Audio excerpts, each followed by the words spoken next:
When does life start? I don't no, I would say conception. From the arguments that I've heard from both sides, I agree far more. And I agree it's objective rather than subjective, again, because there should be one point that everyone decides that life begins, and for me and a lot of other people, that is conception. And for one of the reasons, which the gentleman in the other room articulated perfectly, is that at that moment of conception, the sperm and the egg has a different genetic makeup. Thus, it's not the woman or the man; it's its own being. So that's where life begins, in my opinion. But I've heard many of the opposing views. Okay, so if the DNA in one of my skin cells mutates genetically because of, say, chemicals in the water or radiation or whatever, and I accidentally cut myself where that is, have I committed murder? It's separate DNA. No. Well, why not? It's separate DNA. And according to you, like... We're not discussing bacteria or germs. We're discussing a fetus. We're discussing pregnancy. We're not. Yeah, I believe everything's alive. If you want to go to the wider universe, yeah, all rocks and trees and everything are alive. I get it. Like, even down to the smallest organisms are all alive. My God, if I stamp on an ant, no, let's not go into that. Just where do we believe it starts, and why do we believe it starts at that point? And I told you why. And I assume I would like to know where you think life starts. Well, yeah, I'll answer that. I morally value sentience, but there's like something wrong with your logic here. You think that we ought to value zygotes because they're distinct DNA, but I brought up that hypothetical of distinct DNA, and you don't think it's killing life. I mean, I suppose this becomes a conversation of inherent value, right? So what value do we place, I think, on these things? Clearly, for me to have my position, I would have to place far more value on the point of conception on the sperm and the egg than I do on, as your example, some random cell mutates, right? So, and that would become the conversation. Yes, I put far more value on the fetus than I do on some random cell in my body that I randomly cut and stuff. Like, I don't care about that. Well, I'm asking you why, because your rationale for valuing the zygote was because it was separate DNA. But when I brought up separate DNA, and I that's not what I said. No. My rationale, that wasn't my rationale for valuing. That was my rationale for the start of life, where life begins. The rationale for my valuing, I haven't stated that yet. If you want the rationale for that, it's because it's a human life, and because it's intelligent life. In a more simpler way of explaining it, it's a child. In my opinion, it's someone's baby, and the random cells that's going to fall out of my arm if I cut it aren't my children. They're not going to grow up to be my son. So I don't put any value on that. I don't cry when I get that's what I hear a lot. Like, oh, why don't you cry when you cut yourself? There's little cells falling out of there. Don't you care about that? No, I don't, because they don't have any inherent value to me. That this organism does, because it's my child. It's going to become my son. Yeah, that's why. Okay. So the skin cell is just as much human life as the zygote is, because both have 46 chromosomes. So I want to see the delineation between the zygote and the skin cell. Like, what is that? Well, I don't come at it from a biological argument. I come at it more from inherent value. Yes, they both are human cells. They both have the DNA of the human. But I see one as that has a pathway to life, a pathway to growth and evolution, and it's going to be a human being, and the other one isn't. Thus, I argue for, I want to protect that. That's it. I don't see what else you want from me. I get they're both the same, but I just made a distinction there of why one is over the other for me. Well, okay, so you're on the correct track here.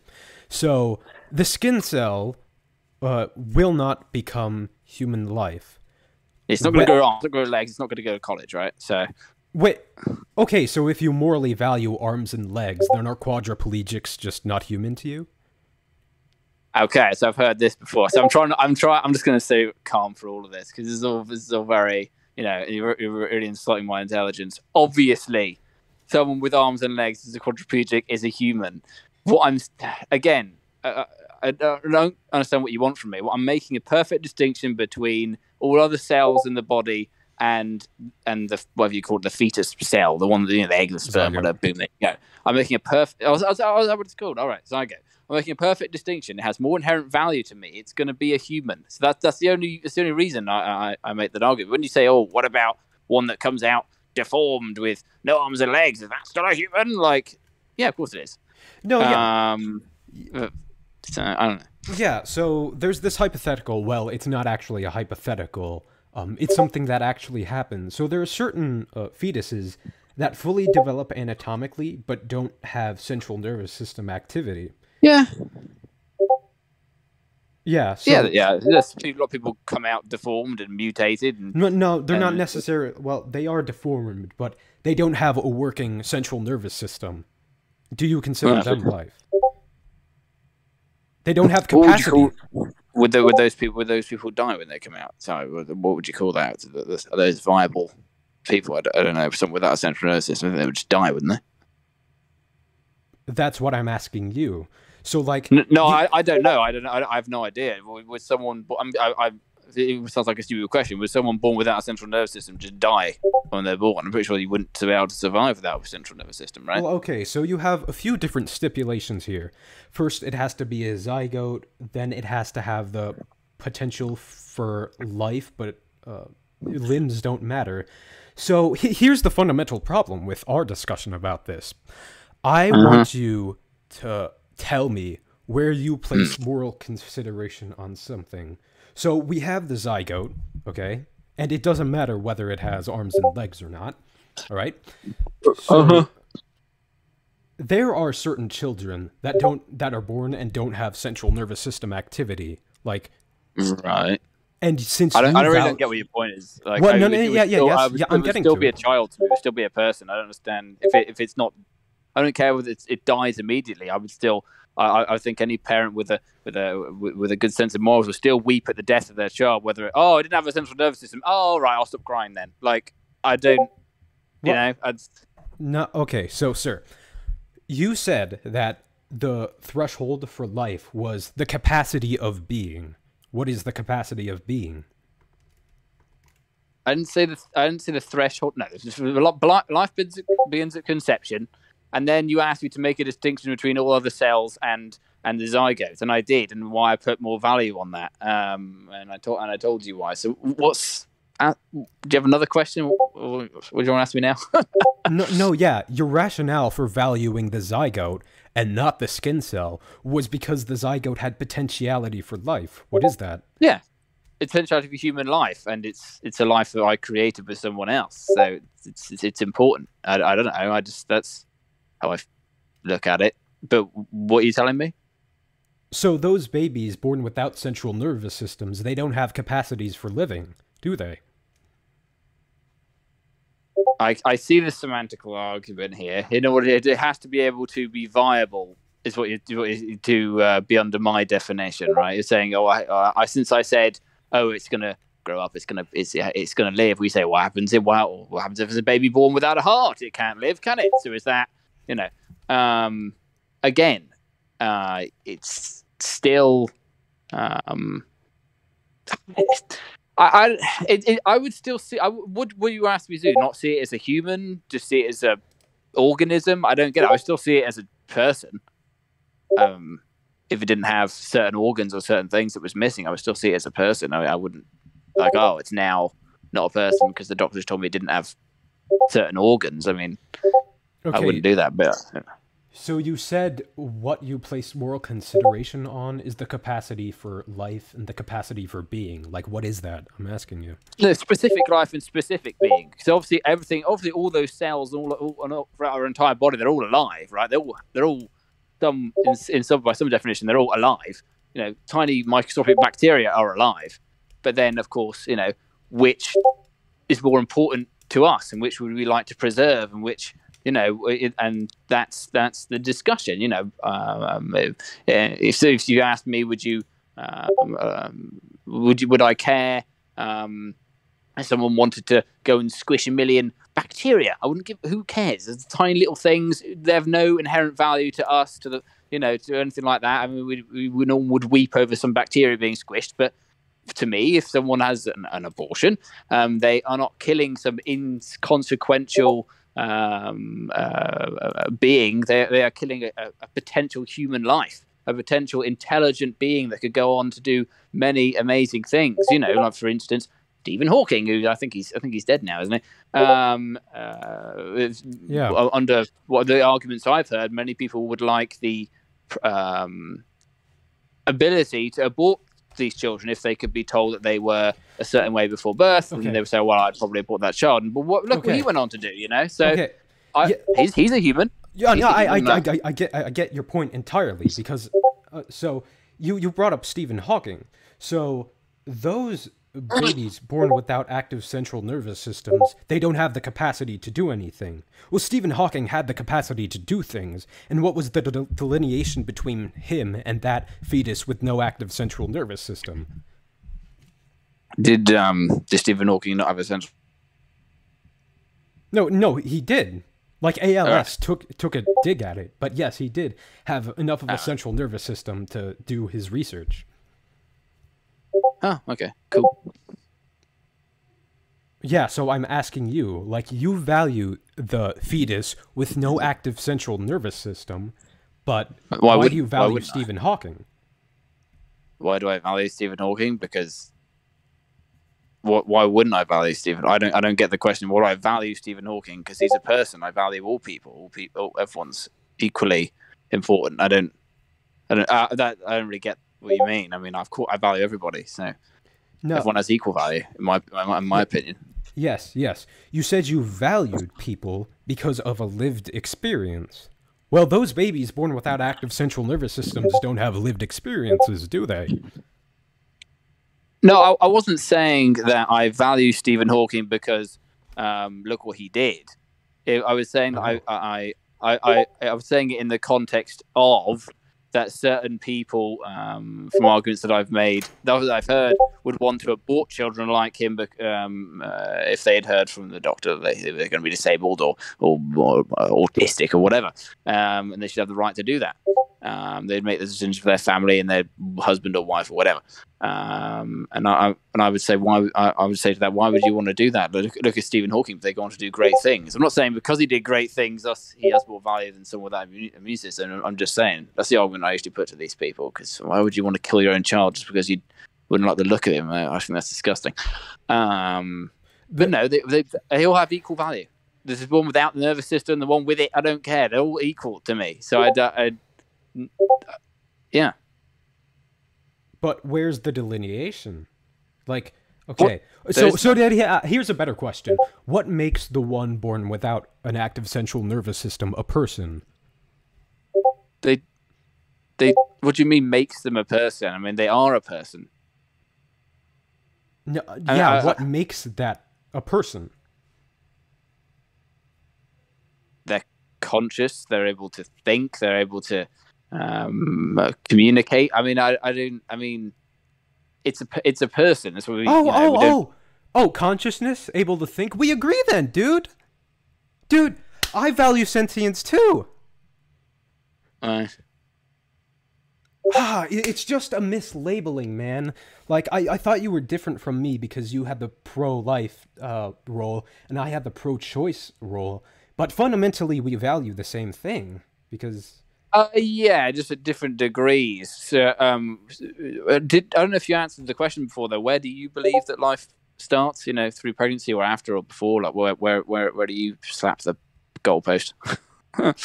Sentience, which the onset of which is 5 months. Right. Okay.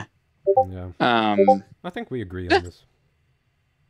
Wonderful. Yeah. Wonderful. Cool. That's it, because I was trying to articulate and trying to be specific as I could, but then that's why that dude before was really frustrating me. Yeah. Because he kept on bringing up why he believed what he believed. And then they asked, the other dude asked a very simple question. Well, can you just go into that a little deeper? And he goes, no, I can't. Sorry, no. If you can't go deep enough into your argument and you can't articulate it, and then clearly You either don't believe it or you're just saying it to have a different, unique opinion. Woohoo! You know. But yeah, I think we agree on that, so that's good.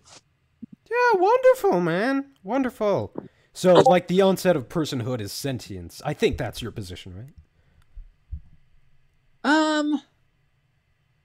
The onset of personhood. I don't know. I don't like all these terms. I mean, Well, many years ago I never heard this whole personhood well, stuff. okay. So, It just was. I'm using the terms now, all the terms people use. But before it was just it's a child or it's not. It's not a child. It's a person or it's not a person. And I just believe it is a person, whether from conception onwards. But then obviously, I guess then you would say, oh, doesn't that it has to be sentient to be a person? So does that mean then that you would be totally behind abortion before the point of consciousness, before the point of sentience, as you might say? yes. Right. See, I'd be against that. So, because from the argument before about it's still a human life. It's becoming a human life. Why would I just can't fathom why you'd want to take that possibility away from this being from the universe? Why would you want to just rip that away just for convenience? I don't think you should have that power. I don't think anyone should have that power to do that. To say, nah, you can't exist. Sorry. You said a lived experience is what gave it capability.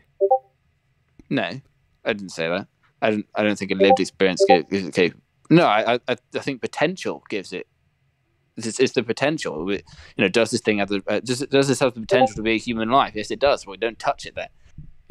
Because I think you're killing a human life, and it has its own distinct DNA. It's not its mother. It's not its father. It's its own unique makeup. It's a unique organism. It's growing. It's becoming a human being. It's not becoming a park bench. Then we could be like, we don't need any more park benches.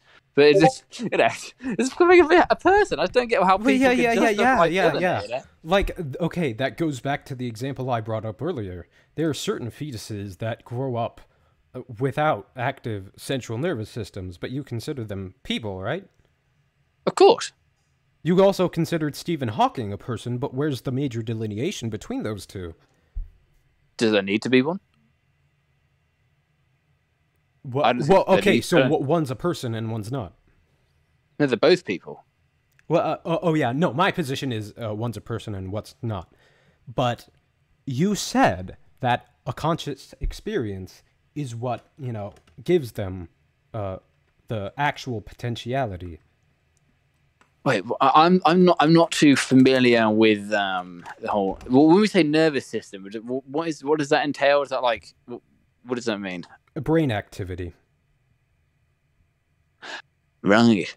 Yeah, and if all brain activity ceases, then you're not, like, I guess, alive. You die. That's when you die. Well, this is an interesting conversation, right? So when, for instance, someone's in a car accident, then they're put in a coma and they lose all brain activity, but you keep them alive on a pump. Are they still a person, right? Are they still alive? Blah, blah, blah, whatever. No, and there's a difference between being brain dead and being in a coma. Being brain dead is the cessation of all nervous activity in the brain, but your heart still pumps. Fine, brain dead then, right? They're brain dead, right? So I get the terms right. So someone who's brain dead, then I would be asked, well, do you think that they are now a person, since you agree that there's sentience and consciousness? So, and that's a difficult question to answer. I mean, to me, we are consciousness. So once that consciousness leaves the body, it's like dying. If it's not there anymore, then to me they're dead. So it's what's staying in front of me is just a sack of meat. So but so you do value consciousness? Oh, well, of course I value consciousness as like a living person, right? Like consciousness is the onset of value to a human being, right? So I suppose this gets a little bit more into the spiritual side of things for me, because I kind of see our consciousness as our soul, and so basically you're telling me if someone is literally born without a soul, literally they can't function at all, they have no awareness, they're not really there at all, then are they in fact living? Are they in fact a natural person? And to that question, no, I don't. No, I mean, no. I mean, definitely not. If you've got no brain activity, then there's no one in there. You're not at home, you know. Yeah, So yeah, we agree. That's fantastic. but I've been posed with that question before, like the whole like that before. So yeah, Yeah, we agree, man. Like, I guess it's but just then I could say, could I not say to you that at conception, that what do you call it again, zygote or something? yeah. That has the potential to have a consciousness. That has the potential to have sentience. We must agree on that, right? It has the potential to grow and acquire sentience and acquire consciousness. No, have you ever thought about that? Yeah, all biological organisms have the potential, quote unquote, to evolve a central nervous system. But do we value? No, them? but for humans, there's a fairly for the fetus for this at conception. There's a fairly high chance, you know. Obviously, for these people born without central nervous systems or whatever, that clearly very rarely that happens, you know, as opposed to the rest of the population. You know, we can have a conversation. We had a conversation about that, but obviously, it's just like a 99% chance this zygote or fetus or whatever has the potential to acquire a consciousness and a sentience. And I think ripping that away, taking that away, it's like killing someone. You're killing that potential person, that potential soul, that potential existence. You're just saying, it's inconvenient for me, so bye-bye. And sir, all life that exists on Earth has the potential to mutate a central nervous system and grow into an animal. That's all life. Yeah, but I know. I understand that not all life, but I suppose potentially under the right circumstances. And no, but again, you know, I believe it has the potential to become a person, potential to live, potential whatever. So that's why I don't want people committing abortion. I just can't fathom anyone wanting that. And again, with the consciousness argument, it has a potential. It will grow a consciousness. It will become a person. So, sir, my point is that everything that is life has the potential to mutate personhood and a central nervous system. Okay. So why aren't you against the killing of all life that exists? Well, it depends on. Okay, we're not really talking about abortion now. We're talking about life now, and what is life, and should we really? This is like really jumping down the rabbit hole.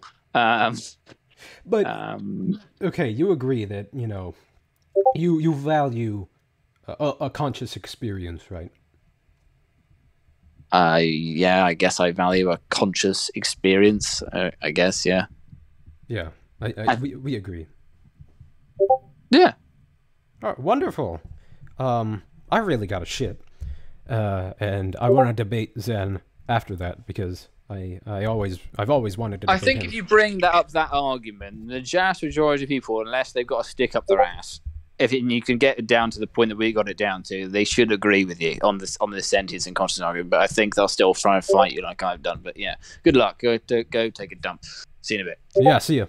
This was a wonderful conversation. Yeah, very good. Thank you very much. Thank you. That was fun. I felt like I made him concede. Then he walked back. Then he conceded the point again with argument that everything has the capacity to develop a central nervous system. But yeah, that was fairly nice.